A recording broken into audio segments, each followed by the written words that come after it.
আমার তাহিরি ভাই যাকে আমি বেশি ভালোবাসি। আরে নারায়ে তাকবীর, নারায়ে রিসালাত, হায় হায় হায় হায়, নারে গাউসিয়া, ইয়া গাউসিয়া, মাসলাকে আলা হযরত জিন্দাবাদ জিন্দাবাদ, আমি সুন্নাত ওয়াল জামা জিন্দাবাদ জিন্দাবাদ, ঘাটিয়ার জমিনে রাজা কাদরি জিন্দাবাদ জিন্দাবাদ, যাকে আমি অন্তর দিয়ে ভালোবাসি। মৌলবীদের অহংকার, কিন্তু আপনাদের এই অহংকার আপনাদের জন্ম। আল্লাহু আকবার। সারা বাংলা নয়, বিশ্বের আনাচে গানাচে যার জবানটুকু পৌঁছে গেছে। হিন্দু বুদ্ধ খ্রিস্টানরাও ভালোবাসে। আমি এবার ইমারতের জমিনে দেখলাম যে তাহিরি ভাইয়ের কথা আমাকে জিজ্ঞাসা করতে লাগলেন, হুজুর তাহিরি ভাইয়ের বাড়ি আপনাদের বাড়ি কোথায়? উনি বলতে আমি চট্টগ্রামের ছেলে না, কারণ ওখানে তো আর চানকার ভাষাতে কথা বলা যাচ্ছে না। সুবহানাল্লাহ বলেন না। অনেক চেরাগের তলে আন্ধার, আর আজকে আপনাদের ব্রাহ্মণবাড়ি এসে দেখতে হয় চেরাগের তলেও আলো।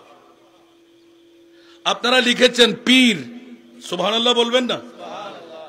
পীর সাহেব ফয়জিয়া দরবার শরীফ, আলহামদুলিল্লাহ বলবেন না? ছেলে যখন মুখ ফেটে উঠে আব্বু ডাকে, তখন বাবাও বাবা ডাকে, ঠিক না? খেয়াল রাখবেন, সুন্নিয়তকে টিকে রাখতে গেলে এই সন্তানের হাতে হাত রাখা দরকার আছে না নাই? মহব্বত করা দরকার আছে না নাই? ভালোবাসার প্রয়োজন আছে না নাই? ওটা বলবেন না তাহিরি সাহেবকে কাছে পেয়ে আমি বলছি, তাহিরি সাহেব বাইরেও আমি বলি, আলহামদুলিল্লাহ বলবেন না? আল্লাহ ওনাকে হায়াতান তৈয়বা, হিজরি হায়াত দান করুক, জবানের মধ্যে তাসির পয়দা করে দিক। আমার প্রসঙ্গ ছিল আমি আমার ভাই আসলে ছেড়ে দেবো বলেছিলাম, কিন্তু আজকে আপনাদের কাছে আমি মেহমান। সে কারণে আমার মুদ্রা কথাটা ছিল উরসে নববী। সুবহানাল্লাহ। গোটা বিশ্বের মধ্যে কোন মৌলবী কোন মার সন্তান দেখাইতে পারবে না উরসে নববীর উপরে কোন দামি অনুষ্ঠান আছে বলে, ঠিক না? এটা মনে রাখতে পারবেন তো? সারা বিশ্বের কোন নবীকে 1,24,000 2,60,000 কোন নবী রসুলকে আরশ মুআল্লার মেহমান বানায় নাই। আমার নবীকে মেহমান বানানোর পেছনে কারণটা কোথায়?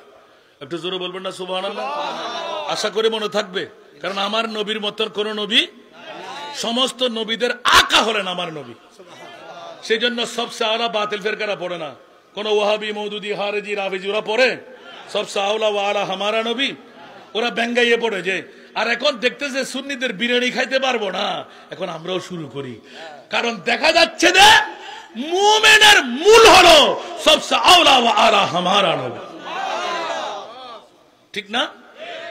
পৃথিবীর জগতের মধ্যে আল্লাহর কোরআন বলতে লাগবে, ফালা ওয়া রাব্বিকা লা ইউমিনুনা হাত্তা ইউহাক্কিমুকা ফিমা শাজারা বাইনাহুম। জোরে বলুন না সুবহানাল্লাহ।